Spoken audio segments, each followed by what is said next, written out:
हमारे सभी समाजवादी पार्टी के नेता कार्यकर्ता, सेक्टर प्रभारी, बूथ के और सभी समाजवादी साथी, मैं सबसे पहले आप सबका बहुत बहुत धन्यवाद और आभार प्रकट करना चाहता हूं। और करहेल विधानसभा के जितने भी हमारे साथी हैं, उनका विशेष इसलिए धन्यवाद देता हूं कि पहले से ज्यादा वोटों से इस बार आपने जिताने का काम किया। और जैसा कि एक वक्ता ने कहा कि अभी गुंजाइश है, और मुझे लगता है कि हम लोगों ने अगर कोशिश कर ली और सहयोग ले लिया सबका, और इसी तरीके से हम लोग मिलजुल करके राजनीति करते रहे, तो हो सकता है जसवंत नगर के बराबर हम और आप लोग पहुंच जाएं। जिस समय चुनाव चल रहा था, हम और आप सब लोग चुनाव में थे और न जाने क्या क्या बातें हो रही थी, और यहां तक लोग कह रहे थे कि इस बार तो चुनाव फंस गया, कि पता नहीं क्या होगा चुनाव में। लेकिन मुझे पूरा भरोसा था कि चुनाव में कहीं कुछ हो जाए, लेकिन आखिरी में अगर कोई निकालेगा चुनाव तो हमारा करहेल और ये जसवंत नगर विधानसभा दोनों निकाल करके हमें जिता देगा। करहेल विधानसभा में मुख्यमंत्री जी आए, उन्होंने कहा कि फुटबॉल और पेंडुलम की बात कही उन्होंने,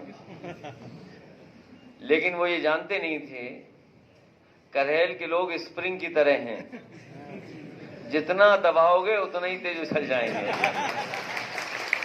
ये शायद वो भूल गए थे, और मैं जानता हूं कि अगली बार वो जब आएंगे तो इन बातों का वो ध्यान जरूर रखेंगे।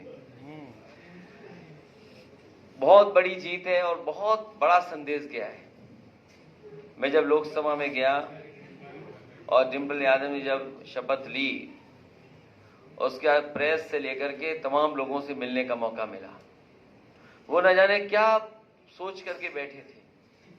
उन्हें ये लगता था कि ये भारतीय जनता पार्टी न जाने क्या करेगी, और ऐसी भारतीय जनता पार्टी ने कोई साजिश की, हो सकता है कि यहां पर समाजवादी पार्टी न निकले। लेकिन वो आश्चर्यचकित थे कि 3 लाख के लगभग वोटों से समाजवादी पार्टी जीत करके आई। और कहीं न कहीं उसके बाद जब परिणाम आ गया, उसके बाद उन्होंने ये स्वीकार किया कि वो क्षेत्र नेताजी का था, नेताजी से लोग जुड़े हुए थे, और नेताजी को सच्चे मायने में सच्ची श्रद्धांजलि मैनपुरी की जनता ने देकर के दिखा दी। क्योंकि जो फासला था कोई कल्पना नहीं कर सकता था, क्योंकि अखबार से लेकर के टीवी के लोग लगातार इस बात का आकलन करते थे और वो गिनती बताते थे। मैंने कई बार पत्रकार साथियों से पूछा कि ये गिनती क्यों बता रहे हो आप? अखबार में आपने भी पढ़ा होगा कि इस जाति का वोट इतना, इस जाति का इतना, इस जाति का इतना। टीवी पर और अखबारों में ये बीजेपी वाले छपा रहे थे।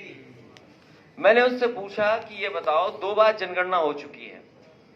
एक कांग्रेस सरकार ने जनगणना की, भारत की जनगणना हो। इस समय नेताजी और सभी की मांग थी कि जाति के आधार पर जनगणना हो। सरकार ने स्वीकार किया था, लेकिन कभी आंकड़े बाहर नहीं आए। फिर जब अभी कुछ दिनों पहले मांग हुई, तब अब भी मांग ये की गई कि जाति के आधार पर हो जनगणना, उसके भी आंकड़े नहीं आए। मैं ये जानना चाहता हूं, जब इतनी बड़ी हजारों करोड़ की जनगणना हो गई और आंकड़े किसी के पास नहीं है, ये अखबार, जिनके अखबार नहीं बिक रहे, उन पे आंकड़े कहां से आ गए बताओ?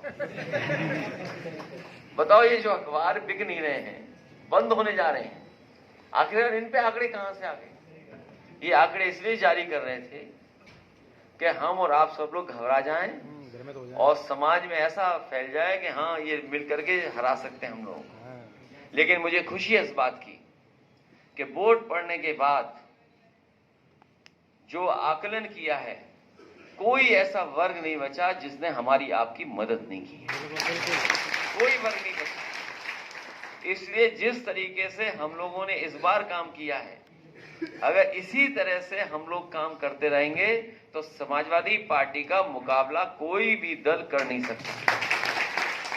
और यही अगर हम मॉडल दूसरी लोग